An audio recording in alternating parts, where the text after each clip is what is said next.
Olá, meus amigos, estamos começando mais um planejamento de trabalho. Nesse sábado o foco é Nations League, né? Ainda dentro da data FIFA. O principal foco é a Liga A da Nations, tem jogos da Liga C, mas é um nível de enfrentamento, principalmente na parte técnica, bem duvidoso. E ainda temos bons jogos na Série B do Campeonato Brasileiro. Como destaque nos jogos de seleções, nós temos a atual campeã Espanha, da Euro e da Nations, enfrentando a Dinamarca. Portugal, que também faz uma boa campanha, enfrenta a Polônia, que surpreendeu a Escócia, mas aí depois já perdeu para a Croácia. A Croácia enfrenta a Escócia, propriamente dito. E a Sérvia, que também não vem muito bem depois da sua participação na Euro, pega a seleção da Suíça. Na Série B, o Santos enfrenta o Mirassol, jogo difícil para o Santos, né? O Mirassol está próximo ali do Santos na tabela, o Novo Horizontino tinha assumido a liderança, e o Ceará é bem favorito para cima da Ponte Preta, que tem péssimos resultados fora de casa. Meu nome é Theo Borges, esse é mais um Bom Dia Mercado, nosso planejamento diário sobre apostas e trade aqui no YouTube, e eu espero conseguir te ajudar a fazer o melhor planejamento possível para esse sábado, dia 12 de outubro.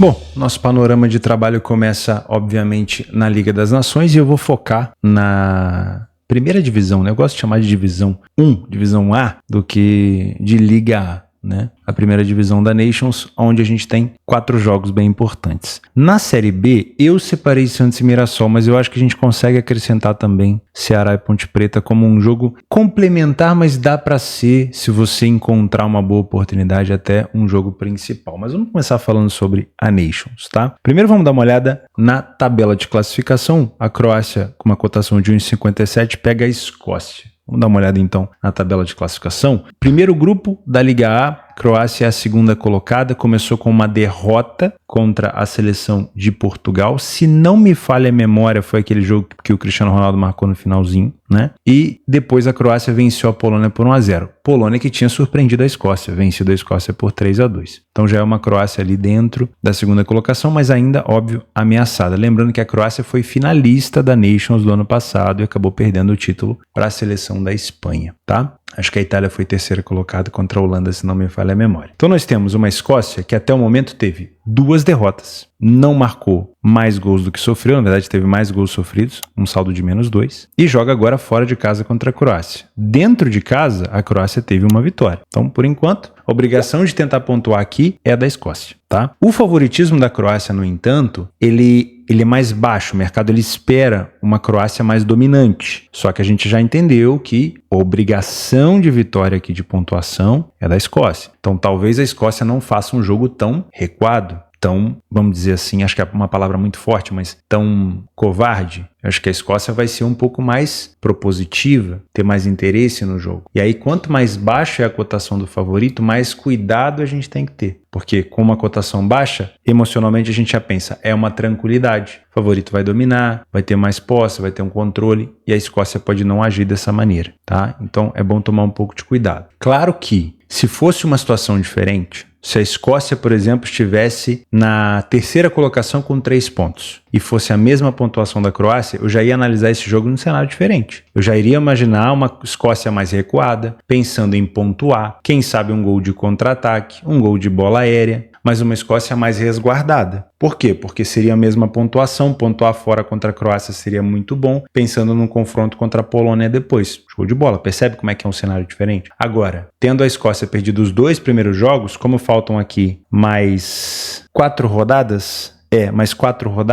a Escócia tem que ir para cima, a Escócia tem que pontuar. Afinal de contas, a Escócia ainda pega Portugal em casa, Polônia fora e Croácia em casa. Então a Escócia tem que começar a pontuar, de preferência vindo para cima da Croácia. Então, para mim, é um favorito que pode se complicar. Theo, você está marcando essa opção de favorito que pode se complicar porque a Croácia não vai vencer o jogo? Não. Estou marcando porque provavelmente a Escócia vai ser um pouco mais agressiva do que o esperado. Isso pode dificultar um pouco mais a vida da Croácia em alguns aspectos. Em outros vai facilitar. Se a Croácia teria dificuldade de penetrar uma defesa bem fechada, talvez agora ela tenha facilidade. Porém, ela vai ter que se defender também. Então, eu pegaria uma cotação um pouco mais elevada se fosse para buscar esse tipo de cenário a favor da Croácia, tá? Vou marcar também um jogo para correção de preço porque a Croácia pode começar não entregando o que o mercado espera. E aí essa cotação deveria, corrigir logo nos minutos iniciais. Nas anotações que eu fiz aqui, eu tenho uma Croácia que em 6 dos últimos 8 jogos teve o over 2,5, a seleção over. O time da Escócia perdeu as últimas 3, não vence as 6 e sofreu nas últimas 6. E a Croácia sofreu nos últimos 3. Tendo a Escócia, um possível comportamento mais agressivo e também uma Escócia que vem sofrendo nos últimos 6 jogos, me parece que esse ambas marcam é interessante. E óbvio, um cenário para 2 gols, tá bom? Eu vejo dessa maneira. Lembrando, a Escócia é muito forte no jogo aéreo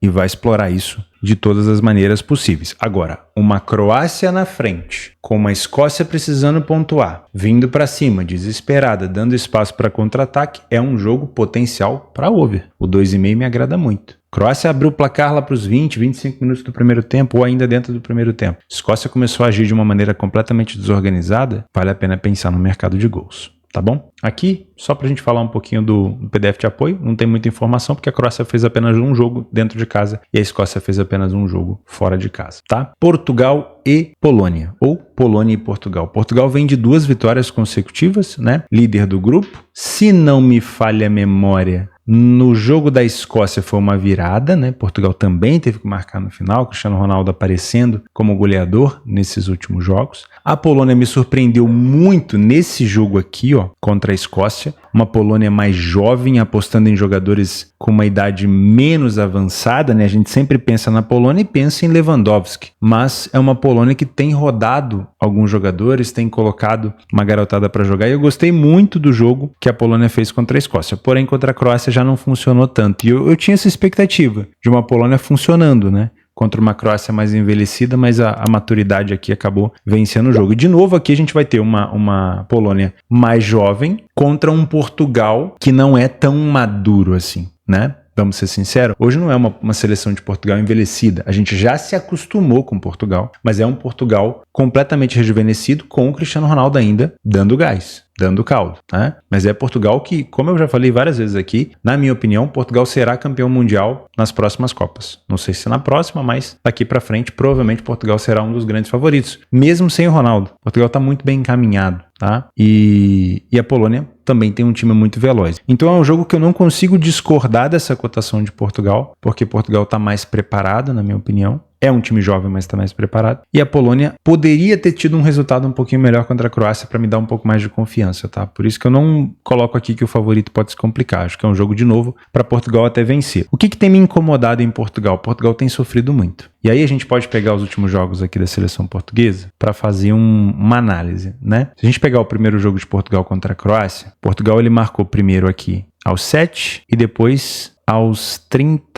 34. E depois ele sofreu um gol aos 41. Não que Portugal tenha dominado o restante do jogo inteiro, tá? A Croácia também teve chance. Então foi um Portugal que, com um gol apenas de vantagem, passou perto de poder se complicar, ok? Então, Portugal sofrendo gol. O outro jogo que me incomodou foi a situação da Escócia. Mas aqui, como a Escócia ela abriu o placar cedo, ela fez um gol aos 7 minutos, a Escócia se acovardou, ela acabou recuando e aí Portugal teve todo o domínio do jogo. Um pouquinho aqui da Escócia tentando até contra-atacar depois de tomar um empate, mas Portugal foi muito mais agressivo, porque a Escócia marcou antes. E esse é um cenário que pode se repetir, tá? De novo, Portugal podendo tomar um gol, como sofreu para a Croácia, sofreu para a Escócia, e numa situação de gol cedo da Polônia, isso aqui tende a se repetir, que é um Portugal dominando completamente o jogo. Por quê? A Polônia vai olhar para Portugal e pensar, opa, se eu fizer 3 pontos contra Portugal, eu tenho uma grande chance de me classificar, né? E aí, como a gente está falando da primeira divisão, é se classificar mesmo para os playoffs. O pessoal da divisão de baixo vai só subir de divisão, né? Como aqui a divisão A é de fato para subir para os playoffs. Então, você que está trabalhando nesse jogo, Polônia fez o primeiro gol, Portugal deve se comportar dessa maneira. O que não me surpreenderia é Portugal sofrendo de novo. Então, esse ambas marcam já começa martelando na minha cabeça, porque Portugal tem tido esses momentos de sofrer gol, tá? Eu gostaria de uma cotação um pouquinho mais elevada para valer o risco, tá? Porque para mim a Croácia é melhor que a Polônia e para mim, mesmo tendo perdido para a Polônia, a Escócia é mais organizada que a Polônia. Acho que foi um jogo lampejo da Polônia. Então, eu, se fosse para pegar esse ambas marcam, que eu concordo com uma possibilidade, eu pegaria acima de 2,10, 2,20. Não é meu mercado de trabalho, mas eu gostaria de uma cotação um pouquinho mais alta se fosse para te indicar, tá? Não duvido também de um jogo para pelo menos 2 gols. O over 1,5 tá uma merda. Isso aqui é pra gente trabalhar, óbvio, ao vivo, tá? tá? E dá para pensar num jogo para correção de preço. Por quê? Se Portugal não entregar logo de início o que o mercado espera, ele vai até ter um pouco de paciência, tá? O mercado, no caso. Mas se a Polônia começar a se engraçar, a odd de Portugal pode vir a subir. Caso contrário, se Portugal entrar muito bem, talvez a odd de Portugal não desça tanto, mas a Polônia tem campo para poder corrigir um pouquinho, tá bom? É um jogo para tomar um pouquinho de cuidado. Como eu falei, nas questões defensivas, Portugal tem sofrido, a Polônia tem tentado rejuvenescer o seu elenco, então pode vir a ser um jogo um pouco mais complicado para Portugal se ele sair atrás, né? Não é todo dia que ele vai conseguir virar jogos. Agora, Portugal na frente do placar, a gente já viu isso na Euro e também já viu isso em cenários contra a própria Croácia, né? Onde a Croácia ficou atrás do placar e acabou se expondo. Portugal tem uma expectativa de contra-ataque muito grande. Então, Portugal na frente com 1 ou 2 gols de diferença é um cenário muito bom para pensar em mais gols por aqui. Beleza? Espanha e Dinamarca. Perceba que eu não te indiquei esse back Portugal seco. Se você quiser trabalhar a favor de Portugal, busque uma cotação um pouco mais elevada. Não estou dizendo que Portugal vai se complicar. Estou só dizendo que esse fato de Portugal ficar tomando gol o tempo todo pode ser um pouco mais chato, tá? É provável que ganhe. Tá embalado, joga bem, mas, sinceramente, eu pegaria uma cotação um pouquinho mais elevada. Deixa eu ver se eu fiz alguma anotação antes de passar para a Espanha. Polônia sofreu nos últimos 7, over 2,5 em 5 de 7, ambas marcam em 6 de 7. No confronto direto, Portugal não perdeu nos últimos 5, ambas marcam em 5 de 6. Então, é sim um jogo, uma boa expectativa para ambas e até para 2,5, né? 1,85, uma odd que vai ficando interessante. Espanha e Dinamarca. Espanha é campeã da Euro e campeã da Nations, enfrenta uma Dinamarca que sabe se defender quando se propõe a fazer isso, né? Geralmente a gente vê uma Dinamarca mais agressiva em casa. É uma Dinamarca que vem decepcionando em competições, decepcionou na Copa do Mundo, foi muito bem nas eliminatórias da Copa do Mundo, decepcionou na Copa do Mundo. Foi muito bem nas eliminatórias da Euro, decepcionou na Euro. Então é uma seleção que às vezes promete muito na hora das eliminatórias, mas na hora do vamos ver, não tem entregado, né? Nas informações que eu tenho por aqui, a Espanha não perde há 12 partidas. E teve ambas marcam em 5 de 6. O time da Dinamarca, o under 2,5 aconteceu nas últimas 6 e no confronto direto a Espanha venceu os últimos 6 consecutivos. O over 2,5 é frequente e o ambas marcam é frequente. Então esse back favorito a Espanha pode encaixar, né? Lembrando, o jeito da Espanha jogar já inclui a posse de bola. Então na hora de fazer uma análise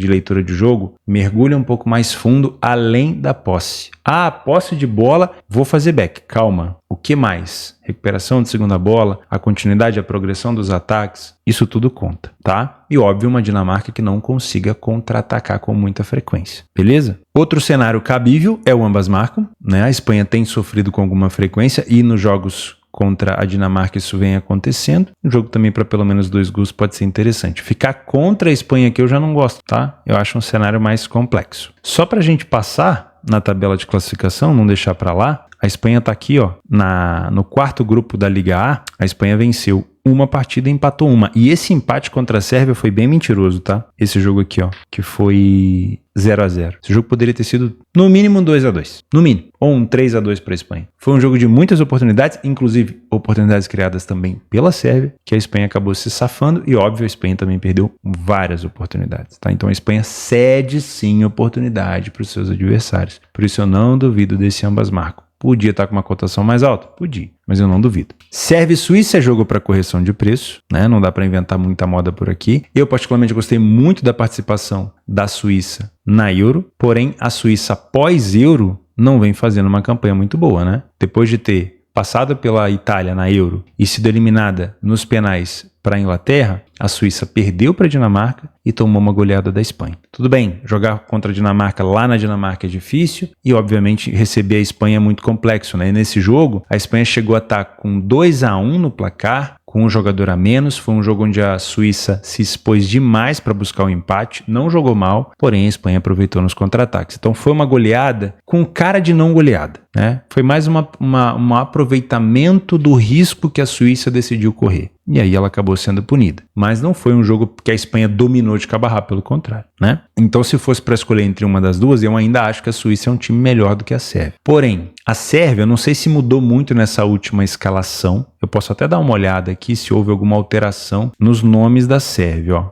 Ah, mudou. Aham, isso aqui faz muita diferença, tá? Na convocação passada, eu vou fazer questão de pegar aqui para vocês a Sérvia jogando contra a Espanha. O treinador da Sérvia decidiu inovar. Ah, vamos inovar. não deu muito boa na Euro, vamos dar uma inovada. E aí, o que o treinador fez? Colocou um monte de jogadores novos, né? O Jovic não é tão novo, mas ele não é o principal atacante da Sérvia, para poder jogar. E não deu muito certo. Apesar de ter criado até perigo contra a Espanha, apesar de ter pontuado contra a Espanha, sinceramente, achei que a Sérvia poderia ter tido um aproveitamento melhor nas chances criadas. Agora, contra a seleção da Suíça, ou seja, na segunda data FIFA da temporada 24-25, ela voltou a chamar o Mitrovic, do Al Hilal, e o Dusan Vlahovic, da Juventus. Agora sim, me parece um time que tem condição de fazer frente contra a Suíça, tá? E aí, de novo, com eles em campo, eu não duvido de uma possibilidade de ambas marcam, tá? Não duvido de uma situação para 2 gols. De fato, aí me anima um pouco mais, tá? Nas anotações que eu fiz, a Sérvia não vence há 5 jogos, não marcou há 3, e aí, óbvio, tem sim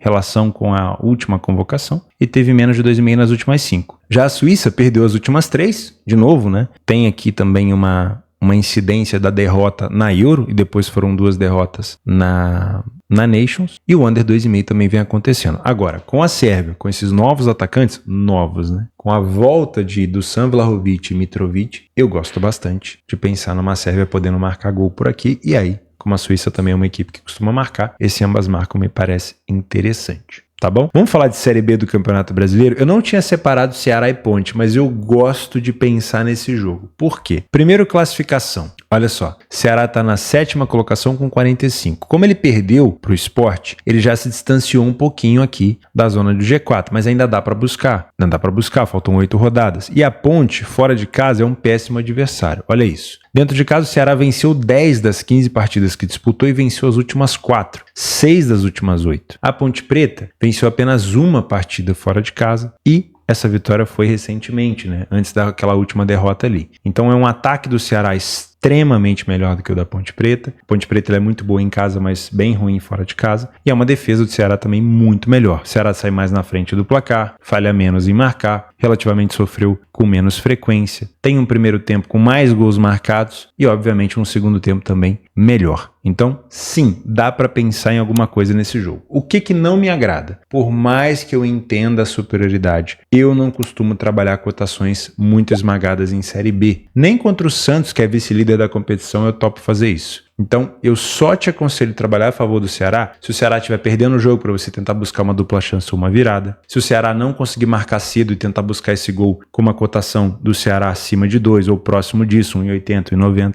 Porque com esse tipo de cotação eu não gosto. Mas é muito provável que o Ceará consiga vencer aqui. A Ponte Preta, como vem tomando muito gol fora de casa, uma média de 1,47, eu não duvido de um jogo também para pelo menos 2 gols e não duvido até de um 2,5, tá bom? Inclusive esse 2,5 seria extremamente interessante de trabalhar se o Ceará sair na frente. Quanto antes ele sair na frente, melhor, porque aí ativa esse desespero na Ponte e aí o Ceará tem que vir para cima. Lembrando que a Ponte ainda está ameaçada de rebaixamento, tá? Principalmente por essa campanha que ela vem fazendo fora de casa. O outro jogo que eu tinha separado, aí sim, foi Santos e Mirassol, né? O Santos viu o Novo Horizontino ali ainda na liderança, tem a capacidade de encostar, pode até passar, dependendo do resultado das outras equipes. Viu o Sport se aproximando com a vitória contra o Ceará e tem esse jogo contra um adversário direto que é o Mirassol. E de novo, todas as vezes que o Santos joga em casa contra uma equipe que tem capacidade de complicar a vida do Santos, eu não duvido aqui que o Santos pode se complicar. Assim como ele já se complicou contra várias equipes em casa, ó. Não vou buscar nem muito longe não para mostrar para vocês, ó. Dia 12, vamos buscar essa informação juntos aqui, ó. Vou entrar aqui na página do Santos, dá uma olhada dentro de casa no que o Santos já proporcionou de expectativa que ele não entregou. Ó, vamos lá atrás. Santos e Brusque, que ele venceu. Santos e Goiás.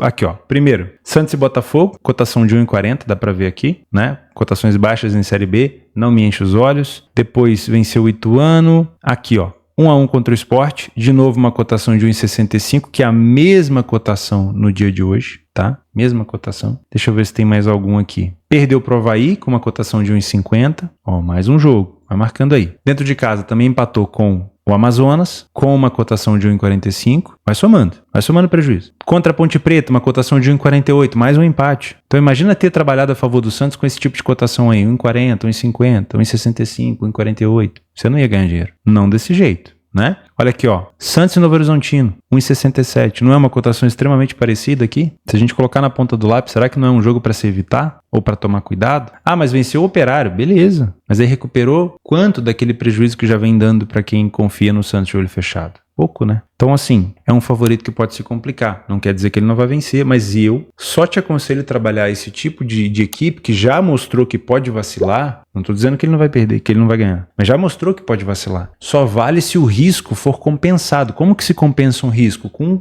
um preço melhor, com uma rentabilidade que faça valer esse risco. Pô, uma cotação de 1,65? E se fosse uma cotação de 2,20? Pô, mas é melhor, né? Porque se não vencer, eu sei que é uma relação melhor ainda do que 1-1. É isso que eu tô falando, tá? E o Mirassol não é um time ruim fora de casa, não, senhor, hein? Olha aqui no PDF de apoio. Olha a relação do Santos com o Mirassol, ó. Pra você que não tem o PDF de apoio, é só se tornar membro aqui do canal. Olha o Mirassol fora de casa. Nos últimos 8 jogos, venceu 4, empatou 1. Não é espetacular, mas não é um time ruim. É o 5º melhor visitante da competição, tá? E o Santos vem empatando demais. Venceu menos em casa do que o Mirassol fora nos últimos 8 jogos. Então toma um pouco de cuidado. Para mim é um jogo para correção de preço. Se o Santos não entregar o que se espera dele no início, obviamente o Santos pode ter a cotação corrigida. Se o Mirassol ficar só recuado, aí tudo bem. Aí sim o Santos tende a ter um domínio um pouco maior. Essa cotação do Santos não deve corrigir. Do que eu fiz de anotação aqui. O Santos foi o primeiro a marcar em 5 de 7, é um time de iniciativa, porém o Mirassol não perdeu a 3, não sofreu gol nos últimos 3 e teve um under 2,5 nos últimos 5. No confronto direto, o Santos leva melhor, não perdeu nos últimos 3, teve um jogo mais over e o ambas marcam aconteceu com frequência. Então tem tido um ambas marcam nesse jogo, viu? O potencial aqui, deixa eu ver quanto é que tá a odd. Olha a odd boa. Dá sim para pensar nesse potencial ambas marcam aqui entre Santos e Mirassol. Botafogo e Operário eu já vou deixar como um jogo complementar. Assim como eu vou deixar listado aqui no link do Radar Esportivo outros jogos complementares para você